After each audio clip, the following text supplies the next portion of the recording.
toi, mon Dieu, qui créa la terre et aussi le ciel, tu les as remplis de merveilles. Pour tes éternelles bontés et pour tes nombreux bienfaits et pour tous les jours que tu m'as donnés. Bonjour mes frères et sœurs, ça va? Bien, nous allons faire une lecture dans Jean chapitre 8, verset 31. Jésus donc disait aux Juifs qui avaient mis leur foi en lui, « Si vous demeurez dans ma parole, vous êtes vraiment mes disciples. Vous connaîtrez la vérité et la vérité vous rendra libre. » Et il répondit, « Nous sommes la descendance d'Abraham, mais nous n'avons jamais été esclaves de personne. Comment peux-tu dire, toi, vous deviendrez libres ?» Jésus leur répondit, « en vérité, je vous le dis, quiconque fait le péché est esclave du péché. Or, l'esclave ne demeure pas pour toujours dans la maison. Le Fils, lui, demeure pour toujours. Si donc le Fils vous rend libre, vous serez réellement libre. » C'est bizarre quand même que nous n'avons jamais été esclaves. Vous avez oublié l'Égypte? Est-ce qu'on oublie vite? Ça, je vous ai déjà parlé de la vérité, et je vais revenir là-dessus parce que c'est important. Comme chaque vertu, la sagesse, l'amour et la vérité, elles possèdent des propriétés qui leur sont propres, qui sont particulières. Et la propriété de la sagesse, c'est d'apporter la lumière. Quelqu'un qui a un don de parole de sagesse, il va arriver quelque part où il y a un conflit, où il y a un problème. Lui, il n'est pas au courant, mais il a une parole de sagesse, mais la lumière. C'est quelque chose de magnifique, la sagesse. La particularité de l'amour, c'est d'apporter de la chaleur, d'être chaleureux, d'être compatissant, d'apporter quelque chose de bon, de chaud. Et la particularité de la vérité, c'est de nous donner la liberté. Parce que la vérité, elle a un lien avec la volonté, avec la puissance. C'est pourquoi Jésus dit, la vérité vous rendra libre. Alors, c'est vrai que la sagesse donne un grand pouvoir.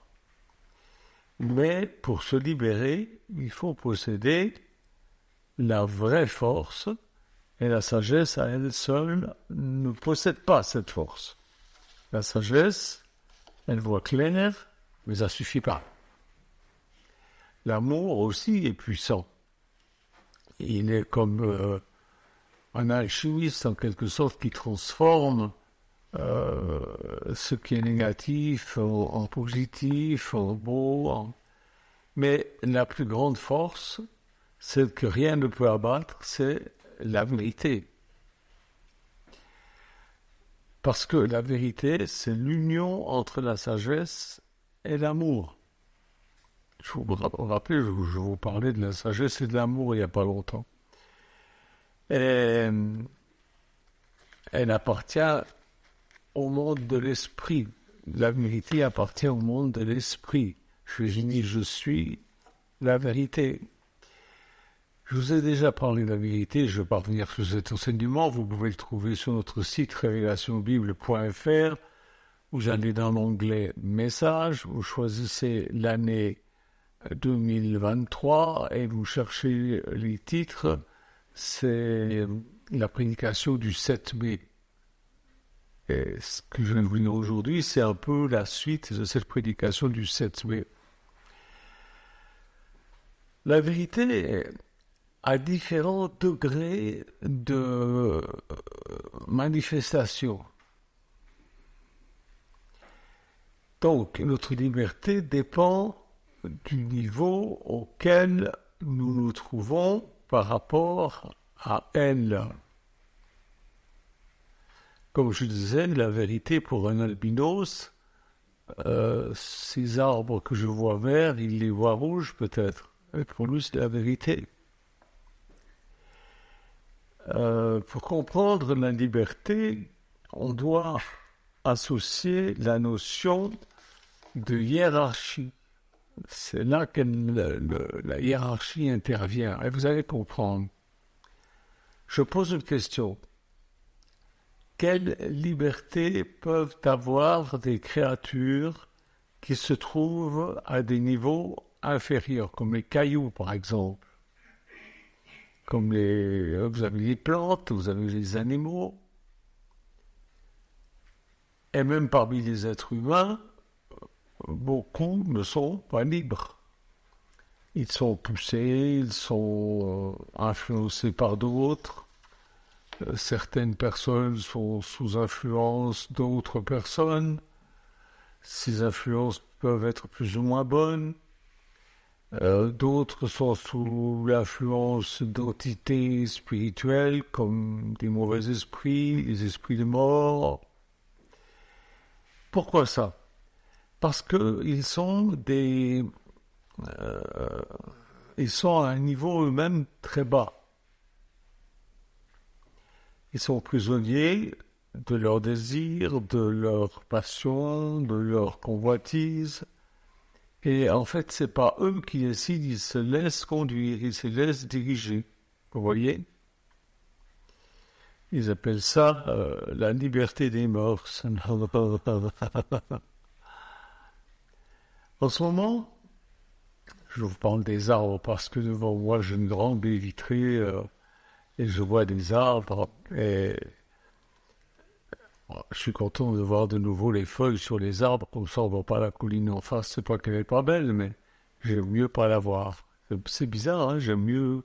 Parce que quand on voit la colline, ça veut dire qu'il n'y a plus de feuilles aux arbres. Moi, j'aime bien les feuilles. Les arbres, ils sont constitués de racines, d'un tronc, de branches. Ces branches, elles portent des feuilles, elles portent des fleurs, elles portent des fruits.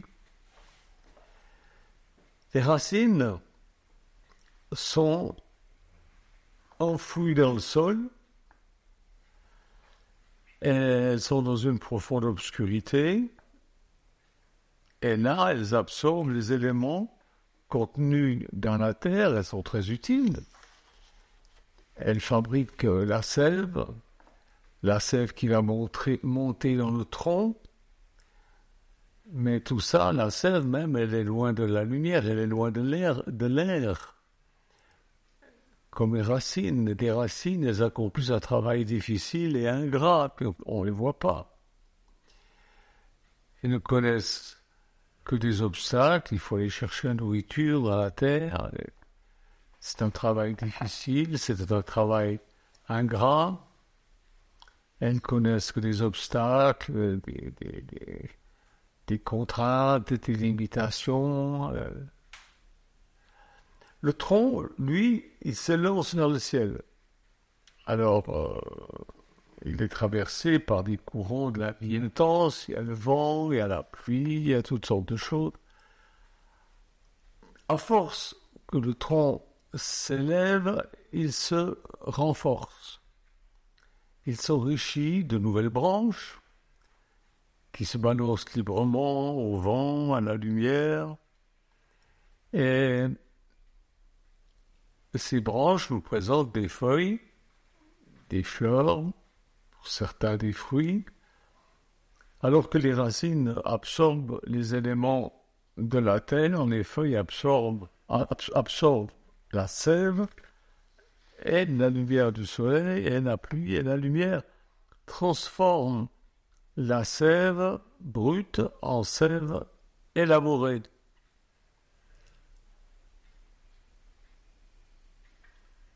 Les fleurs sont colorées, elles sont parfumées, et elles se préparent à devenir des fruits qui seront la nourriture de toutes sortes de bestioles, d'animaux, et même des humains. On est content avec les les bonnes fraises, les bonnes cerises, les bonnes pêches, tout ce qu'on a là sur le terrain. Et pas seulement, mais aussi toutes sortes d'autres fruits. Et ces fruits renferment en eux les germes, les graines qui vont pouvoir donner la naissance à d'autres arbres encore. Alors, les racines, comme le tronc, comme les branches, ont tous leur utilité et leur beauté. Mais si je vous demande, si je vous pose la question, vous voudriez être quoi? Une racine, un tronc, une branche, une feuille, un fruit? Qu'est-ce que vous répondriez? Tout ça pour dire que Dieu fait toutes choses à merveille, mais que chaque chose est à sa place. Seulement, pensez-y. Chaque partie trouve son origine dans les racines.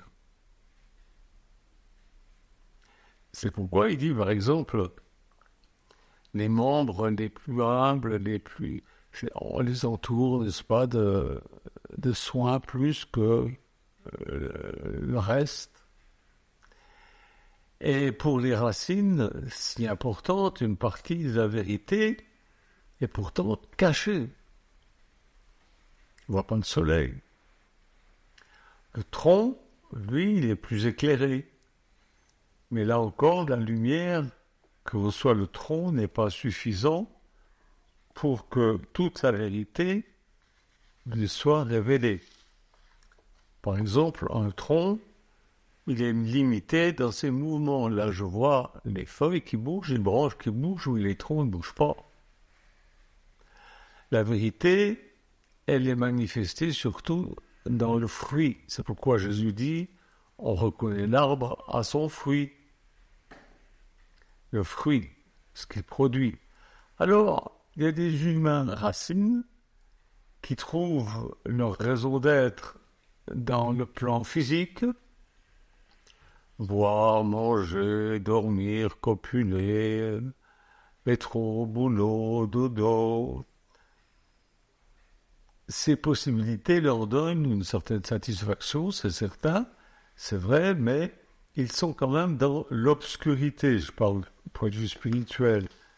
Ils sont à l'étroit, et puis ils sont sous le poids du tronc. Alors, voudriez-vous être le tronc plutôt que la racine? Le tronc est un peu comme notre cage thoracique. Et il y a le système digestif, il y a le cœur, il y a les poumons. Et dans notre cage thoracique, le tronc, se produisent des phénomènes qu'on ne voit pas, mais qui sont pourtant bien réels. C'est comparable à la transformation de la sève brute en sève élaborée. Le cœur envoie au poumon du sang qui est vicié et qui, grâce à l'oxygène de l'air, se purifie et peut continuer à alimenter tout le système. C'est fabuleux comme c'est fait. Le cœur, les poumons, le système digestif sont exposés à des variations, à toutes sortes de variations. L'air que vous respirez, ce que vous mangez. Des fois, vous faites du mal, vous fumez, ça vous fait du mal, vous mangez des cochonneries, ça vous fait du mal. Manger trop de sucre, ça vous fait du mal. Ne mangez pas assez, ça vous fait du mal aussi. Il y a des variations émotionnelles, il y a des variations à des plus ou moins de bonne humeur. Voilà. Et puis notre vision du monde. Ça peut monter, ça peut descendre, ça peut nous décourager, ça peut nous exalter pour un moment. Enfin bref, le tronc, il est utile, mais il est tout de même ligoté et dépendant de tout ça. Les feuilles, les fleurs, les fruits, ça c'est notre côté mental. Donc, pour en revenir à l'arbre, il correspond à 3 catégories d'humains régi par des lois. De toute façon, il y a des lois. La loi de la nécessité, il faut bien se nourrir, donc il faut bien aller la racine pour se nourrir. La loi de la volonté plus libre, monter, s'élever, apprendre. Et la loi de la volonté de Dieu. Alors, ceux qui sont en bas ne cherchent que leur satisfaction personnelle. Ils sont des instinctifs primitifs, mais ils ont leur utilité aussi. Ils sont tellement enfoncés dans la matière qu'ils n'ont qu'un seul chemin, qui est très pénible, mais sur lequel ils sont contraints de marcher. Ceux qui sont plus évolués, les gens qui sont plus évolués, pensent et agissent de telle sorte qu'ils ont une certaine possibilité de choisir leur orientation. Je vois des troncs devant moi, tout d'un coup il y a une grosse branche qui part là. En général, cette catégorie-là, ils sont des disciples d'un enseignant religieux, politique, philosophique, artistique, scientifique, plus ou moins doué, plus ou moins lui-même libéré. Ils sont contents malgré tout parce que, quels que soient leurs obstacles, de toute façon, ils sont contents de leur situation, ils souffrent, mais ils montent, ils progressent. Pas toujours harmonieusement, mais ils progressent quand même. Ça, c'est important. Et puis, il y a le troisième degré, c'est la loi où règne la loi divine. La grâce gouverne leur vie. Ils ont la pensée de l'éternité, d'un horizon qui s'ouvre vaste et splendide. Ils sont porteurs de vie. Alors, la vérité vous rendra libre, dit Jésus. Alors, plus nous avançons sur le chemin de la vérité, plus nous nous libérons. Mais la véritable liberté ne se trouve qu'au sommet. Il y a des vérités pour les racines, pour le tronc, pour tout ce que vous voulez. Mais la véritable vérité, la vérité absolue, elle est qu'au sommet. Et c'est pourquoi la liberté absolue n'existe pas sur Terre.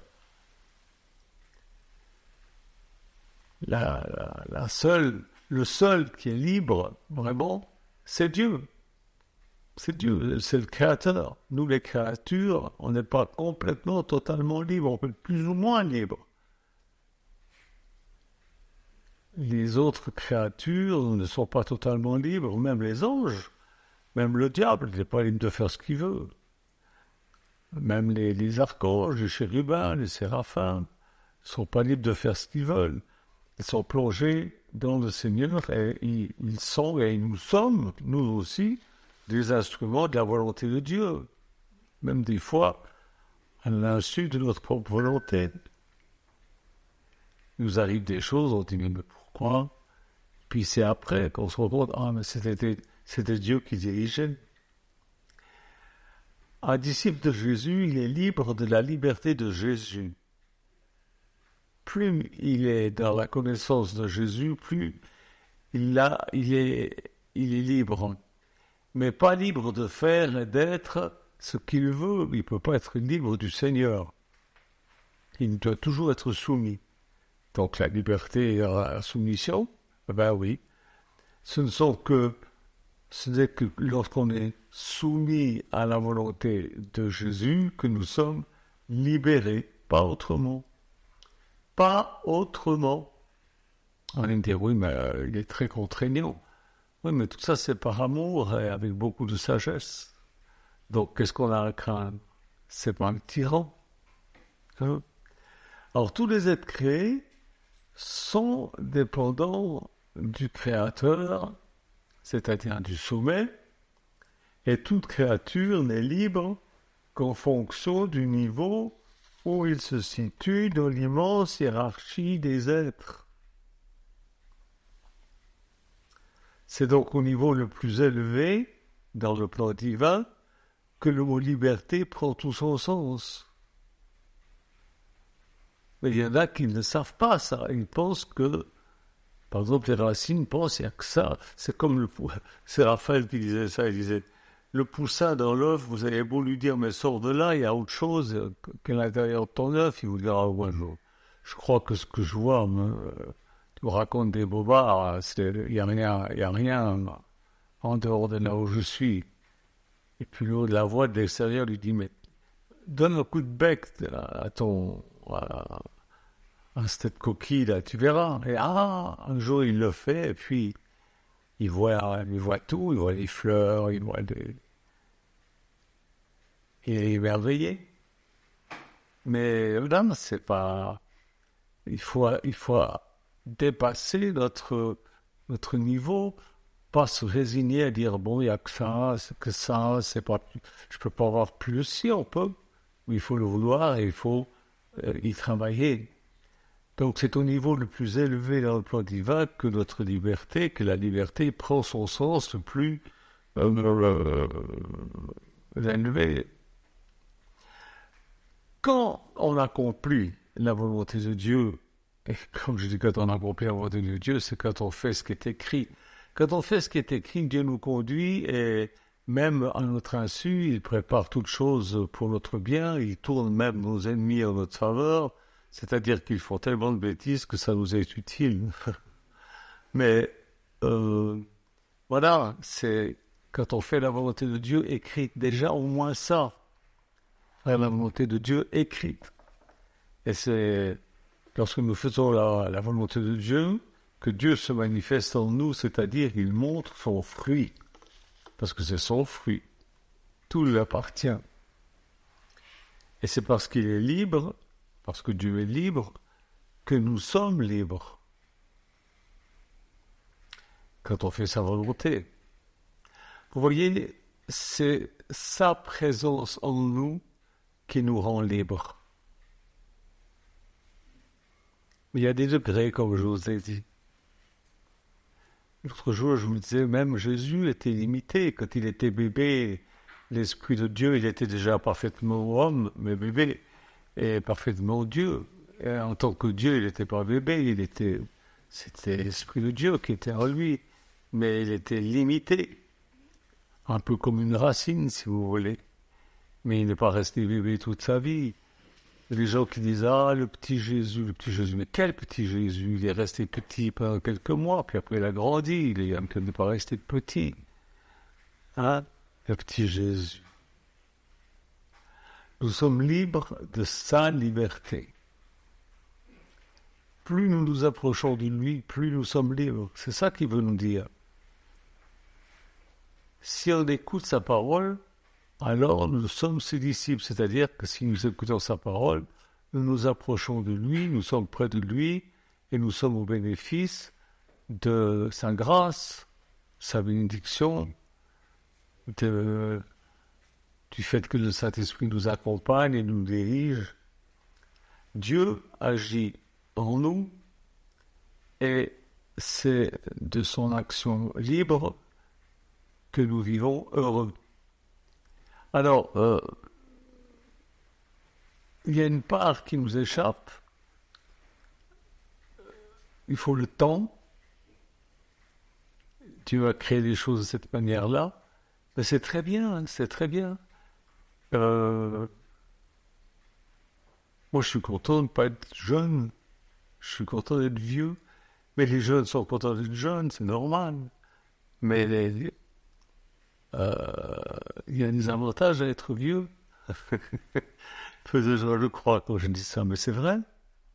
C'est vrai. Nous avons tous à jouir de la liberté qui nous est impartie afin de pouvoir, si nous en jouissons, si nous nous soumettons, Si, alors nous pouvons monter. Nous pouvons nous transformer. Et de brut que nous sommes fabriqués, nous pouvons devenir élaborés.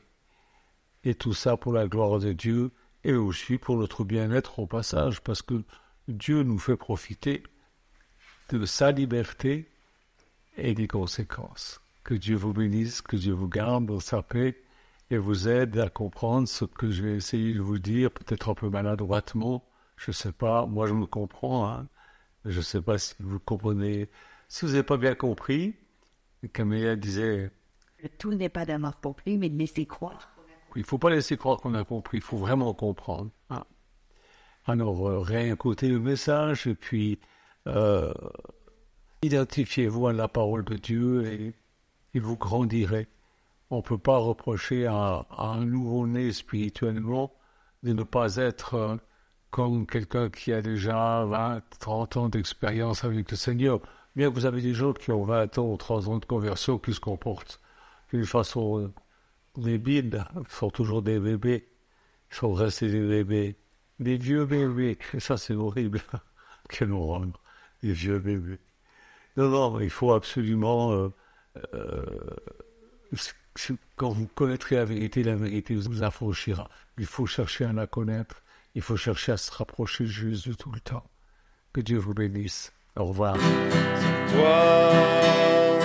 mon Dieu, qui créa la terre et aussi le ciel, tu les as remplis de merveilles.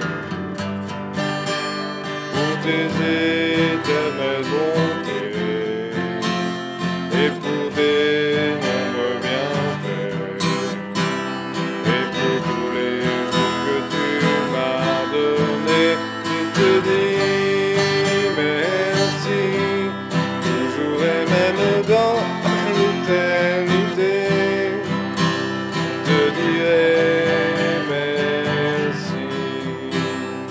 Et toi, mon Dieu, tu n'as pour nous que les projets de paix, et tu ne veux que le meilleur.